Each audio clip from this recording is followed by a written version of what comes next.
Hi అండి, నమస్తే, welcome back to our channel. మీరందరూ ఎలా ఉన్నారు? నేనైతే చాలా బాగున్నా. వీడియోలోకి వెళ్ళే ముందు ఒక చిన్న రిక్వెస్ట్ అండి. ఎవరైనా ఫస్ట్ టైం మన ఛానల్ని చూస్తున్నట్లయితే సబ్స్క్రైబ్ చేసుకోండి, పక్కన ఉన్న బెల్ ఐకాన్ యాక్టివేట్ చేసుకోండి. మేము అప్లోడ్ చేసే ప్రతి వీడియో మీకు నోటిఫికేషన్ ద్వారా వస్తుంది. ఇవాళ మన రెసిపీ వచ్చేసి ఎండతో పని లేకుండా టమాటా నిలవ పచ్చడి. చిన్నపిల్లలతో సైతం ఎవరైనా ఈజీగా చేసుకోగలిగే ఈ టిప్స్ పాటిస్తే చాలా టేస్టీగా, చాలా క్విక్గా చేసేయచ్చండి ఈ రెసిపీ అనేది. నేను ఇక్కడ కేజీ టమాటాలు తీసుకున్నానండి. శుభ్రంగా వాష్ చేసి ఒక కాటన్ క్లాత్తో తుడిచి ఎండలో ఆరబెట్టుకున్నాను. మీరు ఫ్యాన్ గాలికి కూడా ఆరబెట్టుకోవచ్చండి. ఆరిన టమాటాలని 4 ముక్కలుగా కానీ 6 ముక్కలుగా కానీ కట్ చేసుకొని తీసుకోవాలి. స్టవ్ ఆన్ చేసుకుని ఒక బాండీ పెట్టుకోవాలండి. మనం ముందుగా కట్ చేసి పెట్టుకున్న టమాటాలన్నీ కూడా ఈ డిష్లోకి వేసుకుందాం.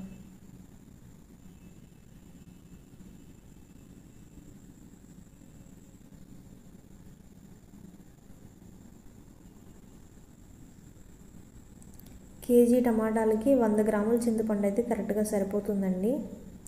మీకు బాగా పుల్లడి చింతపండు కనుక దొరికితే కొంచెం తగ్గించుకొని వేసుకోండి. టమాటాలు చింతపండు బాగా మెత్తగా అయ్యేలా మగ్గించుకోవాలండి.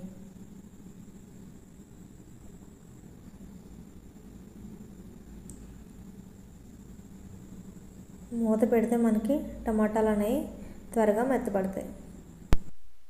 ఇలా కలుపుకుంటూ మూత పెట్టి ఒక 2-3 నిమిషాల పాటు బాగా మగ్గించుకోవాలండి.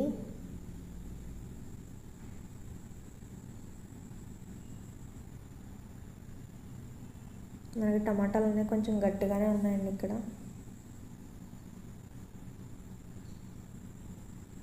మళ్ళీ ఒకసారి మూత పెట్టేస్తున్నాను.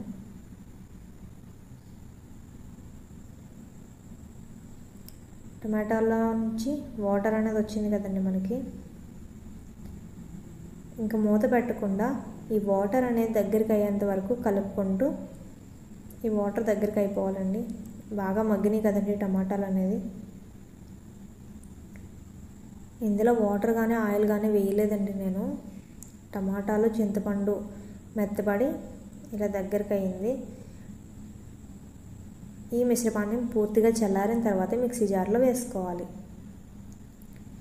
మీరు పచ్చడి కారం వాడుతున్నట్లయితే 1 కప్పు కారం వేసుకోండి. నేను ప్యాకెట్ కారం వాడుతున్నాను, అందుకోసం నేను కొంచెం స్పైసీగా ఉంటుందని 1/4 కప్పు కారం, 20 గ్రాములు సాల్ట్ వేసుకున్నానండి. మీరు సాల్ట్ తగినంత వేసుకోండి. 10 నుంచి 15 వెల్లుల్లి రెమ్మలు పొట్టువలసి వేసుకోవాలి. ఆవాలను వేయించి పొడి చేసుకున్నానండి. 2 స్పూన్లు ఆవాల పౌడర్ వేసుకుంటున్నాను.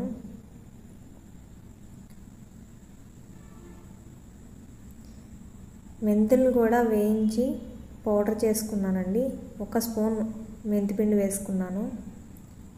2 స్పూన్ల ఆవుపిండి, 1 స్పూన్ మెంతిపిండి వేసుకొని బాగా మిక్సీ పట్టుకోవాలి. ఈ కన్సిస్టెన్సీలో రావాలండి. ఒక పక్కనే బాండి పెట్టుకొని ఆయిల్ వేసుకోవాలి. ఈ పచ్చడిని పోపు పెడుతున్నానండి.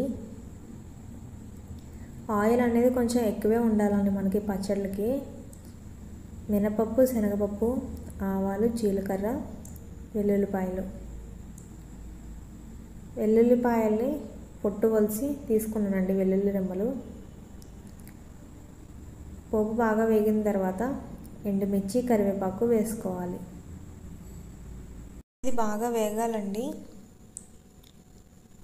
పోపులు బాగా వేగిన తర్వాత కొద్దిగా పసుపు వేసుకొని కలుపుకోవాలి. ఇప్పుడు ముందుగా మిక్సీ పట్టుకున్న టమాటా చింతపండు పేస్ట్ ఉంది కదండి, దాన్ని మొత్తం ఈ ఆయిల్లోకి వేసుకోవాలి. ఆయిల్లో వేసుకొని బాగా కలుపుకోవాలండి. నాకు కలుపుకోవడానికి వీలు లేక నేను వేరే డిష్లోకి మార్చుకున్నానండి. ముందు ఆయిల్ అనేది అబ్జర్వ్ చేసేసుకుంటుందండి. అలానే మనం కలుపుతూ ఉంటే ఆయిల్ అనేది వదులుతుంది. మీకు పచ్చడి మిక్సీ పట్టుకున్నప్పుడు కొంచెం గట్టిగా ఉంటే వాటర్ అనేది వేయకండి. కొంచెం ఆయిల్ యాడ్ చేసుకొని మిక్సీ పట్టుకోండి కావాలితే. ఇలా కలుపుకుంటూ ఒక 5 నిమిషాల పాటు మగ్గించుకోవాలండి ఆయిల్లోని. ఆయిల్లో మగ్గకుండా ఒకసారి వేసి కలిపి తీసేస్తే పచ్చడి అనేది మనకి ఎక్కువ రోజులు నిలవ అనేది ఉండదండి. ఇలా ఆయిల్లో మగ్గడం వల్ల వాటర్ కంటెంట్ ఏమైనా ఉంటే చింతపండు టమాటోలోని మగ్గిపోతుందండి. అందుకోసం ఎక్కువ రోజులు నిలవ ఉండాలంటే ఇలానే చేయాలండి. నేను ఇక్కడ సన్ఫ్లవర్ ఆయిలే వేసానండి. చాలామందికి పప్పు నూనెలు అవి అవైలబుల్గా ఉండదని నేను మీకు ఈ ప్రాసెస్లో చెప్తున్నాను. మీకు అవైలబుల్గా ఉంటే పప్పు నూనె కానీ వేరుశనగ నూనె కానీ వేసుకోండి.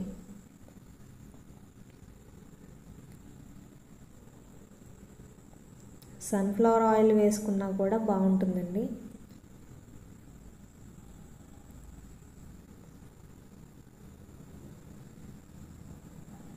మనకి ఇడ్లీ, దోశ, రైస్ ఎందులోకైనా కూడా చాలా టేస్టీగా ఉంటుందండి ఇది ఈ ప్రాసెస్లో చేసిన పచ్చడి.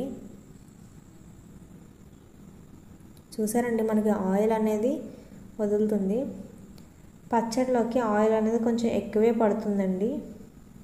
ఆయిల్ ఎక్కువ ఉంటేనే మనకి ఎక్కువ రోజులు నిలవ కూడా ఉంటుంది. పచ్చడిలో ఆయిల్ తక్కువైనా కూడా పాడైపోయే అవకాశం అనేది ఎక్కువగా ఉంటుందండి.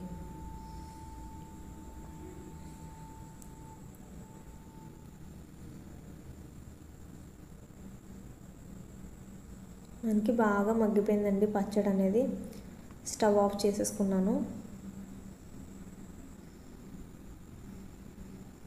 మనకి ఆయిల్ అనేది తేలుతుంది కదండి. మనకి పచ్చడి అనేది పూర్తిగా చల్లారాలండి. పూర్తిగా చల్లారిన తర్వాత మాత్రమే జాడీలో పెట్టి స్టోర్ చేసుకోవాలి. నేను ఇక్కడ ఒక నైట్ అంతా బయట ఉంచేసానండి. నెక్స్ట్ డే మార్నింగ్ తీసి డబ్బాలో పెట్టి స్టోర్ చేసుకుంటున్నాను.